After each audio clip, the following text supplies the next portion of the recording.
If you remember my video from the day that the new Hex engine port dropped for Doom and Doom 2, you'll recall the fact that I had already had to put a disclaimer down that commercial products and unofficial releases were being put onto the mod manager. I had hoped that some of the issues had been worked on in the 2 months since then, but honestly no, it's gotten worse, and I think that the mod moderation team is focusing down hard on all the wrong things.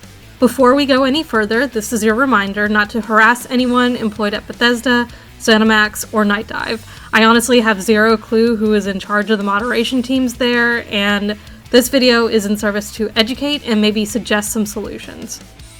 I'll also ask that you guys do not harass any of the mod authors that are shown in this video.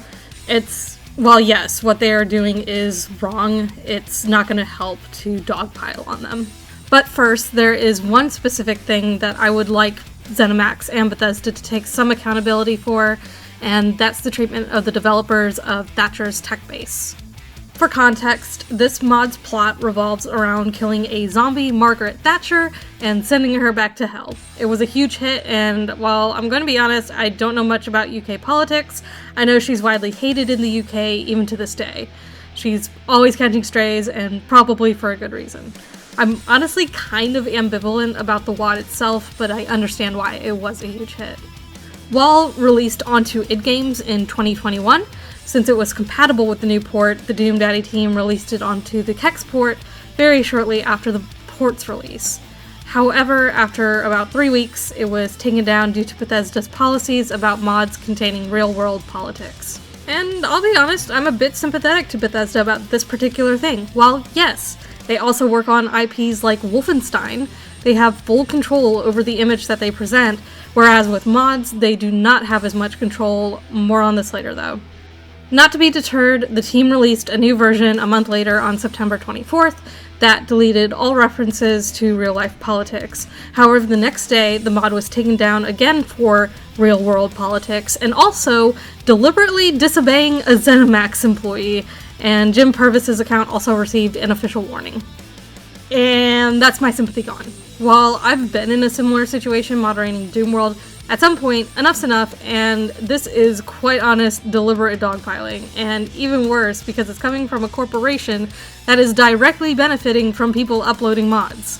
What I mean when I say directly benefiting, if for some reason on a console you didn't already own Doom and Doom 2, but then decided that you wanted to buy it because now you can play Of Eternity on your console instead of on your PC, Zenimax and Bethesda are directly benefiting from that.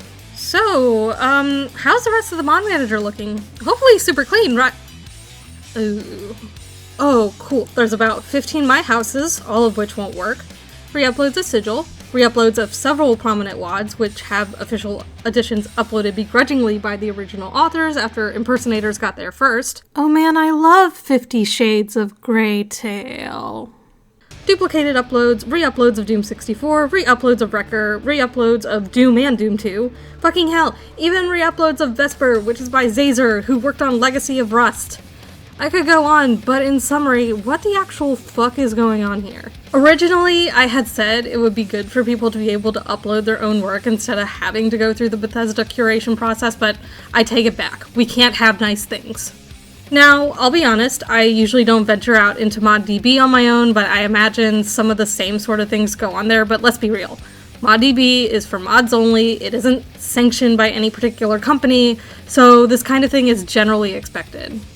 In Doom, we have the id Games process, which requires every WAD submitted to go through a few checks before it's uploaded, but it's usually not a long process.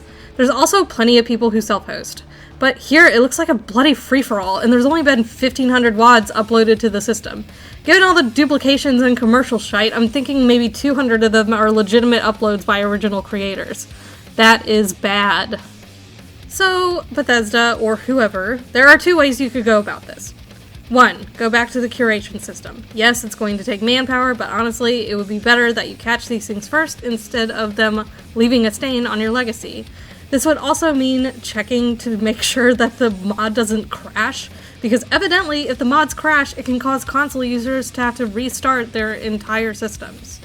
And 2, Allow the copyright reporting system to allow users to report on copyrighted works that are not necessarily their own. I shouldn't have to own the rights to Doom 2 to report it as a stolen mod. Like, Bethesda, the call's coming from inside the house. Why do I need to tell you to report your own IP? Either way will, yes, take more labor to deal with, but it's better than whatever the hell this system is. Also, please add a search bar to the console version and possibly a tagging system on both the console version and website. Things like Megawad, Challenge Wad, MIDI Pack, Weapons Mod. Some filtering will be extremely useful in order to make the mod manager actually useful. I understand some of these issues have probably already been brought up.